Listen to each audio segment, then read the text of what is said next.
សម្រាប់ខ្ញុំបងតែងតែដើរតួនាទីលើសពីមិត្តភ័ក្តិហើយបងជាបងប្រុសម្នាក់ដែលយកចិត្តទុកដាក់ចំពោះខ្ញុំបងជាគ្រូបង្រៀនដែលជួយជ្រោមជ្រែងខ្ញុំកន្លងមកបងពិតជាមនុស្សដ៏ល្អម្នាក់នៅក្នុងចិត្តខ្ញុំដែលជាមិត្តនឹងប្អូនស្រីម្នាក់នេះដែលមានន័យថាខ្ញុំគឺជាមិត្តផងហើយជាបងប្រុសម្នាក់គាត់បងប្រុសផង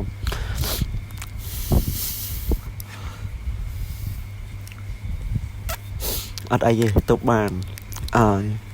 សូមជម្រាបសួរអ្នកទាំងអស់គ្នាជួបខ្ញុំម្ដងទៀតហើយខ្ញុំបាទរុនថ្ងៃនេះខ្ញុំមានវីដេអូមួយចង់ចែករំលែកទៅកាន់អ្នកទាំងអស់គ្នាហើយវីដេអូនេះគឺជាវីដេអូមួយហាក់បីដូចជាវាប្លែកហើយវាខុសពីវីដេអូរាល់ដងដែលខ្ញុំធ្លាប់បានធ្វើពីមុនវីដេអូនេះគឺជាវីដេអូមួយដែលបង្ហាញអំពីភាពលាគ្នារបស់មិត្តភ័ក្តិរបស់ខ្ញុំកាលពីថ្ងៃមិញហើយភាពលាគ្នានេះគឺតាមរយៈសម្បត្តិដែលមិត្តភ័ក្តិខ្ញុំឲ្យនេះគឺមានចំនួនទៅដល់8សន្លឹកអញ្ចឹងខ្ញុំអត់ដឹងថាមិត្តភ័ក្តិរបស់ខ្ញុំណាខ្លះសរសេរអ្វីទេខ្ញុំចង់អានសម្បត្តិនេះនៅក្នុងថ្នាក់ប៉ុន្តែខ្ញុំខ្លាចទប់អារម្មណ៍អត់បានខ្លាចបង្ហូរទៅភ្នែកនៅមុខគាត់អីចឹងណាក៏យកមកអាននៅក្នុងបន្ទប់ម្នាក់ឯងប៉ុន្តែខ្ញុំគិតថានៅពេលដែលខ្ញុំអាននេះខ្ញុំគិតចង់ចែករំលែកទៅកាន់អ្នកទាំងអស់គ្នាខ្លាចថាមិនមែនតែជួបតែខ្ញុំមួយរឿងអារម្មណ៍បែបនេះវាថ្មីវានិយាយទៅបទពិសោធន៍នេះវាថ្មីហើយវាជាអារម្មណ៍ទី1ដែលខ្ញុំធ្លាប់បានអញ្ចឹងខ្ញុំក៏ចង់ចែករំលែកទៅកាន់មនុស្សមួយចំនួនទូចដែលគាត់ថ្មីហើយអត់ធ្លាប់បានបទពិសោធន៍បែបហ្នឹងការដើមឡើយហេតុនាំឲ្យមានកដាស់ទាំងអស់នេះឡើងគឺដោយសារតែលោកគ្រូគាត់ឲ្យយើងនឹងសរសេរសម្បត្តិដែលអ្វីដែលយើងចង់និយាយទៅកាន់មិត្តភ័ក្តិអ្វីដែលយើងចង់និយាយទៅកាន់មនុស្សដែលយើងលួចស្រឡាញ់អីនឹងជាដើមប៉ុន្តែយកឲ្យហ៊ាននិយាយយើងកំសាអញ្ចឹងគាត់រកវិធីណាមួយឲ្យយើងស្រួលខ្លួនឯងថាយើងត្រូវតែមានពាក្យពេចន៍អីយើងត្រូវតែនិយាយយើងកុំកប់នៅក្នុងជំរឿបេះដូងជ្រៅពេកពិបាកលើកវាឡើងវិញពិបាកស្រង់ឡើងវិញអញ្ចឹងក៏គាត់ឲ្យយើងនឹងសរសេរសម្បត្តិឲ្យមិត្តភ័ក្តិដើម្បីជាការលាគ្នាហើយនឹងបង្ហាញអំពីពាក្យពិតដែលយើងមានចំពោះគ្នាទៅវិញទៅមកខ្ញុំក៏បានសរសេរឲ្យមិត្តភ័ក្តិចំនួន5សន្លឹកដែរដោយសារតែចង់សរសេរឲ្យទាំងអស់គ្នាប៉ុន្តែដោយសារតែការសរសេររបស់យើងក្នុងពេលវេលានៃការសរសេររបស់យើងវាមានការកំណត់អញ្ចឹងយើងមិនអាចសរសេរឲ្យទាំងអស់គ្នាបានទេអញ្ចឹងសង្ឃឹមថាមិត្តដែលមិនទទួលបានអំពីសម្បត្តិពីខ្ញុំសង្ឃឹមថានឹងយកយល់សង្ឃឹមនឹងយល់ពីខ្ញុំផងថាវាអ្វីគឺសុទ្ធសឹងតែមានបរិមាណនិងមានការកំណត់ហើយណាមួយគឺពេលវេលារបស់យើងមិនអំណោយផលទៀតផងអញ្ចឹងខ្ញុំអាចសរសេរបានតែ5សន្លឹកទេតែកុំឲ្យខាតពេលយូរក៏ខ្ញុំសូមធ្វើការអានសម្បត្តិនេះទាំងអស់គ្នាដើម្បីមានអារម្មណ៍ថាពេលដែលគាត់សរសេរហ្នឹងមានអីគេខ្លះអីចឹងណាឥឡូវខ្ញុំអត់តាមលំដាប់ឲ្យខ្ញុំ random ចឹង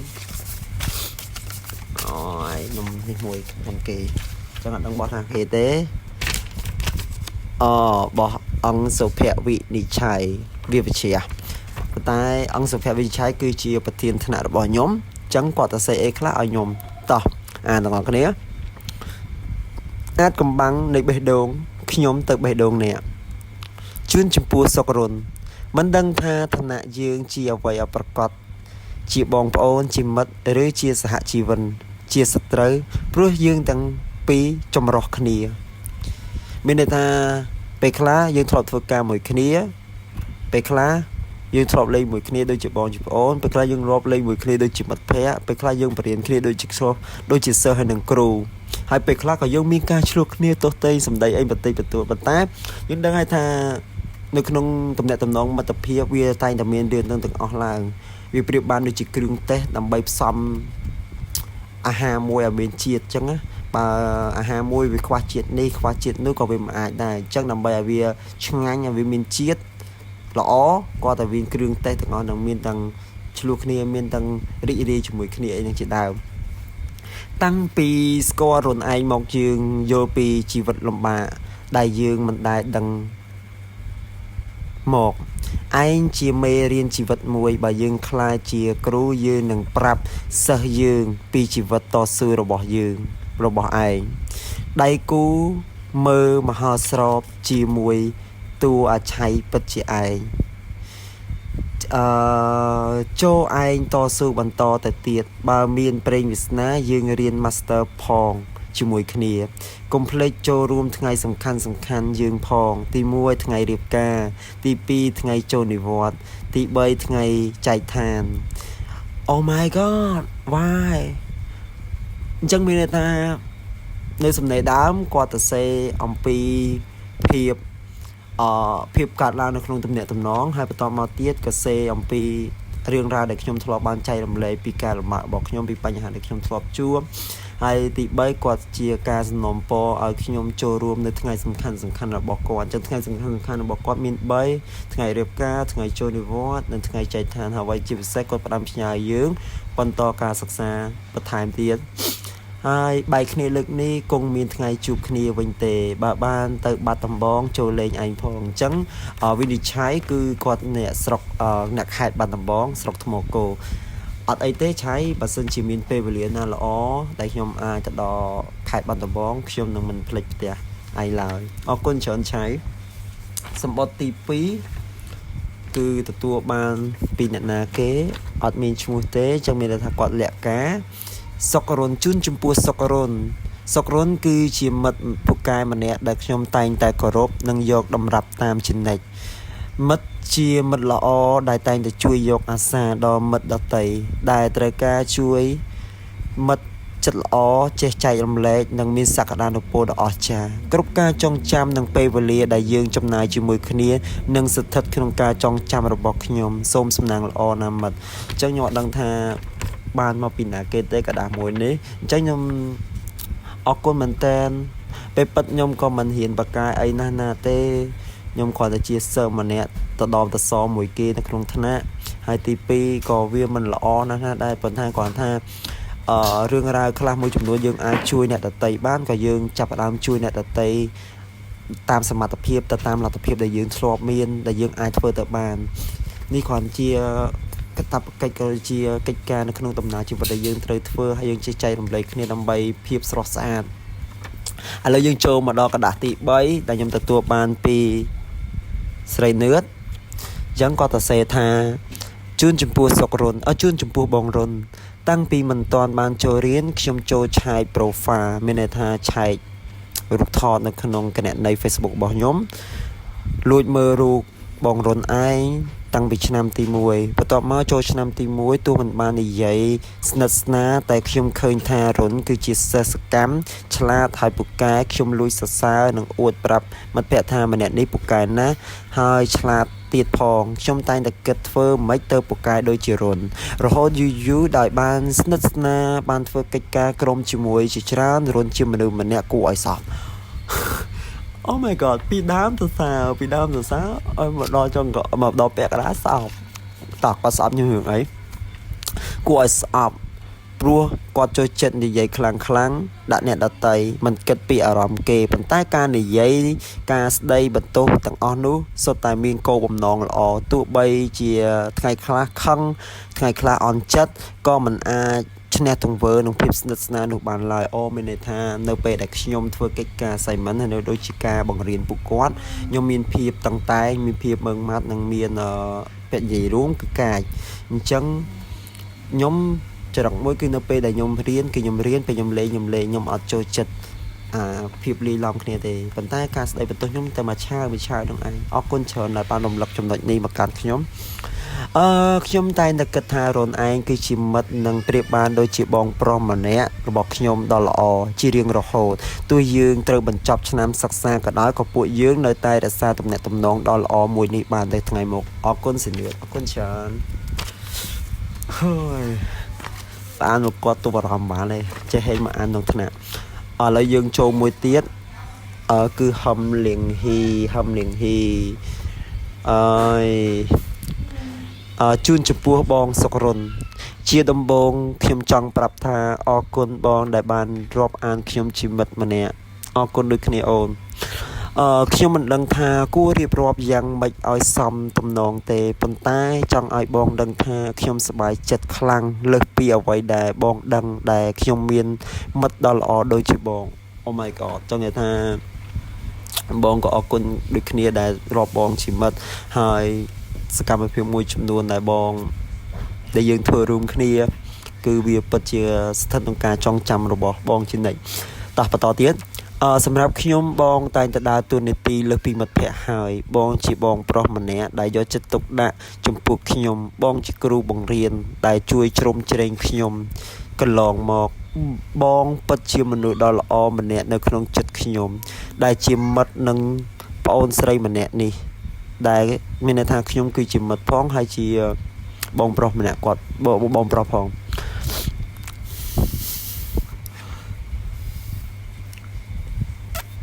អត់អីទេទុកបានខ្ញុំចាត់ទុកបងដូចជាបងប្រុសរបស់ខ្ញុំច្រើនជាចាត់ទុកបងដូចជាមិត្តភក្តិទូទៅសុំទោសផងបងបើកន្លងមកខ្ញុំមានពាក្យសម្ដីរាងកាយវិការលើសលួសលើបងជាចុងក្រោយខ្ញុំសង្ឃឹមថាបងនឹងបានជួបមនុស្សល្អមានក្តីសុខច្រើនក្នុងជីវិតនិងជោគជ័យក្នុងវិថីជីវិតរបស់បង Love you អរគុណអូន Love you so much Oh my god អរគុណច្រើនអរគុណខ្លាំងមែនតើឥឡូវយើងចូលមួយទៀតsorry ធ្លាប់ស្គាល់មែនបន្លកសេងបន្លកគឺជាមិត្តភក្តិម្នាក់ដែលខ្ញុំស្គាល់តាំងឆ្នាំទី1ប៉ុន្តែគ្រាន់តែឆ្នាំទី1អត់សូវស្និទ្ធគ្នាទៅតាយើងបានចែករំលែកមេរៀនគ្នាតាំងឆ្នាំទី1ឥឡូវចង់ដឹងថាគាត់សរសេរខ្លះខ្ញុំអានទាំងអស់គ្នាជូនចំពោះស្រុករុនអាចកំបាំងនៃបេះដូងខ្ញុំទៅបេះដូងអ្នកគឺភាពចិត្តល្អទូលាយនឹងការចែករំលែកមិត្តរុនតែងតែបើកចិត្តគ្រប់យ៉ាងឲ្យខ្ញុំមានចម្ងល់និងសួរគាត់បានបញ្យោរ៉ាយរ៉ាប់យ៉ាងក្បោះក្បាយបន្ថែមពីនេះគាត់តែផ្ដល់ជាគំនិតយោបល់ល្អមកកាន់យើងលើសពីនេះទៀតគាត់បានជួយខ្ញុំយ៉ាងច្រើនអំពីកិច្ចការសាលាអ្វីដែលអស្ចារ្យទៀតនោះគឺគាត់បានឲ្យប្រាក់ខ្ញុំខ្ចីនៅក្នុងឆ្នាំទី1 Oh my god អត់ចាស់មែនប្រឡងអើយអត់ដឹងថាឲ្យខ្ចីរឿងអីទេតែអត់ចាស់មែនចាំជួយប្រាប់ផងទៅដល់សាលាដែលពួកយើងមិនដែលស្គាល់គ្នាសោះឬអាចថាស្គាល់តិចជាចុងក្រោយជាចុងបញ្ចប់ខ្ញុំសូមជូនពរមិត្តរុនឲ្យមានសុខភាពល្អជោគជ័យការងារហើយឆាប់មានគូជីវិតជូនពរដូចគ្នាឲ្យឆាប់រកបានសំណប់ចិត្តចឹងណានឹងមានសុភមង្គលជានិច្ចអរគុណណាបន្លកអរគុណច្រើនអរគុណមែនតែនអត់ដឹងថាចង់និយាយថាអត់បានសេសបុតឲ្យទៅវិញទេប៉ុន្តែសង្ឃឹមផ្ញើវីដេអូនេះទៅកាន់អ្នកដែលខ្ញុំមិនបានសេសបុតទាំងអស់គ្នាគឺខ្ញុំស្រឡាញ់អ្នកទាំងអស់គ្នា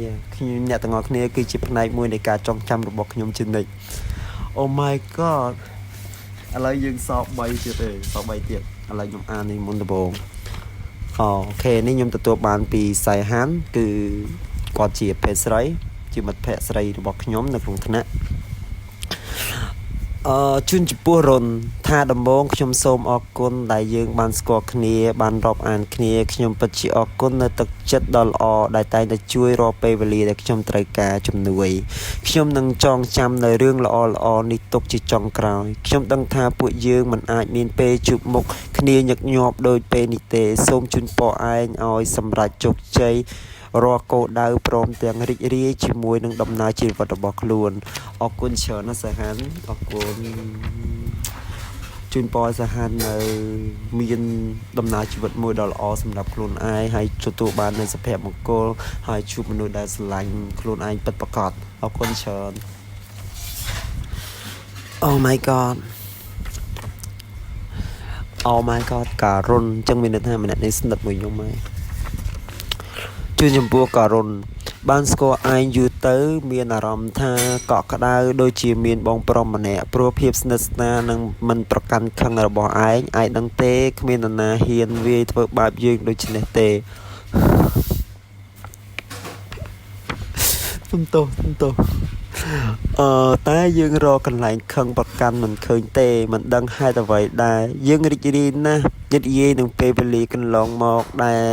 ធ្លាប់សាងរួមគ្នាពិតជាមិនអាចបំភ្លេចបាននោះទេរាប់រយលានអនុស្សាវរីយ៍ជាមួយឯងជាផ្នែកមួយនៃដំណើរជីវិតនេះដែលធ្វើឲ្យមានភាពរីករាយអរគុណណាស់ទឹកចិត្តល្អរបស់ឯង You are the best friend teacher and brother love you so much ក្នុងជីវិតនេះមិនដឹងថាបានជួបមនុស្សល្អដូចជាឯងប្រមាណអ្នកទេយើងនឹងចងចាំឯងនៅក្នុងចិត្តជានិច្ចណាជូនពរឲ្យឯងរីករាយនៅក្នុងជីវិត តស៊ូទៀតណាឯងជួបភាពលំបាកច្រើនណាស់សូមឲ្យឯងរឹងមាំបែបនេះរហូតទៅ Love you អរគុណច្រើនអរគុណឥឡូវសុំមួយចុងក្រោយអត់ដឹងបោះណាគេនេះអូបោះធូសម្រិទ្ធធូជូនចំពោះសុករនកំពូមនុស្ស Oh my god ចេញមកភ្លៀងក៏ផ្លាញ់ភ្លៀងបើគិតឲ្យមែនថាខ្ញុំនឹងសរសេរអីផ្ដាំមកលបាសួរភ្លាមហ្មងគិតឲ្យមែនថាខ្ញុំសរសេរអីមិនមែនក្រដាសសារភាពស្នេហ៍អីទេហាហាស្គាល់គ្នា4ឆ្នាំខ្ញុំក៏មានពាក្យពេចន៍មួយចំនួនចង់ប្រាប់ទៅបងរុនឯងដែរកំពុងឆ្ងល់ថាហេតុ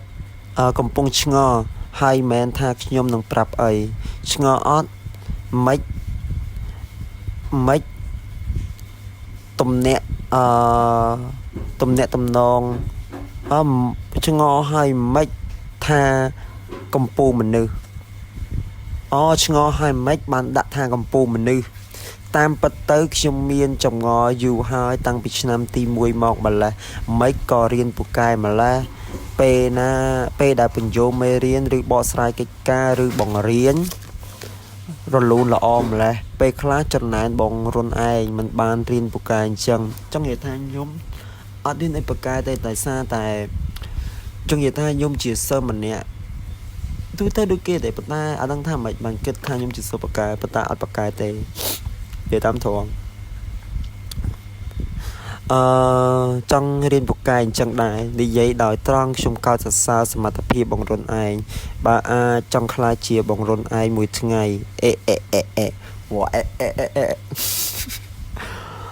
ឈប់សិនខាងក្រោមនេះហាមសើចមនុស្សស្អីសើចលឺអរត្រឡប់ខ្ញុំអត់ចេះសើចទៅពេលខ្ញុំចូលចិត្តសើចលឺរំខានគេឯងមើលបើមនុស្សស្អីសើចលឺរំខានគេឯងហើយងច្រើនងអីគេបែហើយងណាត់ដាច់ទៅអើយឲ្យដូចមនុស្សស្អចង់និយាយថាហើយអីងច្រើនដូចមនុស្សស្រីមែនអត់មានងច្រើនទេពេលហ្នឹងអារម្មណ៍មកល្អអញ្ចឹងថាមនុស្សតែអារម្មណ៍មកល្អវាអញ្ចឹងហើយសុំទោសថ្ងៃឡងសុំទោសក្នុងធីមនឹងហ្មងទៅខឹងរឿងផ្លែតសោះធ្វើឯងចេញពីគ្រប់អីណាយីកំពុះមនុស្សមែន Oh my god អូយអត់ទេចង់និយាយថាពេលហ្នឹងអារម្មណ៍អត់ល្អហើយណាមួយវាបោករឿងច្រើនទៅក៏វាអញ្ចឹងដែរណាចង់និយាយថាឥឡូវមកសុំទោសហើយតាសុំទោសគោរព assignment មួយនឹងផងគឺមុខវិជ្ជាវប្បធម៌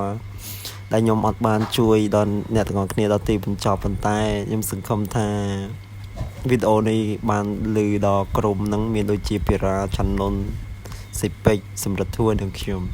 ចង់មានថាអរគុណ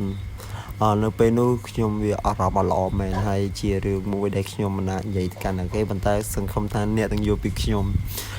ជាចុងក្រោយខ្ញុំមានពាក្យពេចន៍មួយចំនួនចង់ផ្ដាំផ្ញើទៅកាន់មិត្តភ័ក្តិទាំងអស់គ្នានៅក្នុងវីដេអូនេះតែម្ដងទោះបីជាខ្ញុំមិនអាចបានទៅសេ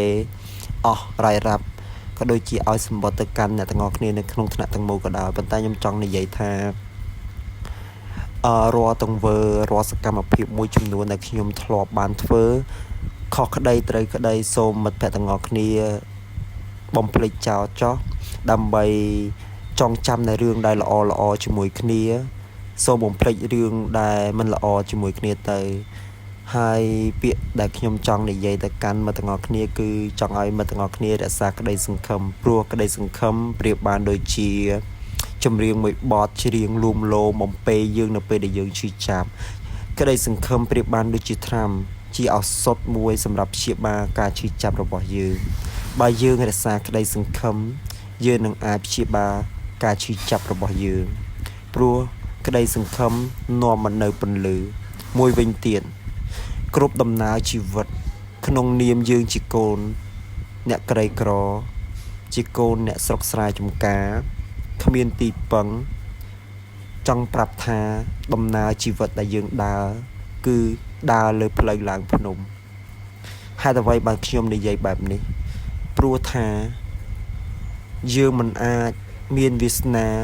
ដើរលើផ្លូវជីវិតផ្លូវល្បឿនលឿនដូចជាមនុស្សមួយចំនួនបានឡើយដោយសារតែយើងត្រូវឆ្លងកាត់នៅឧបសគ្គនៅបញ្ហា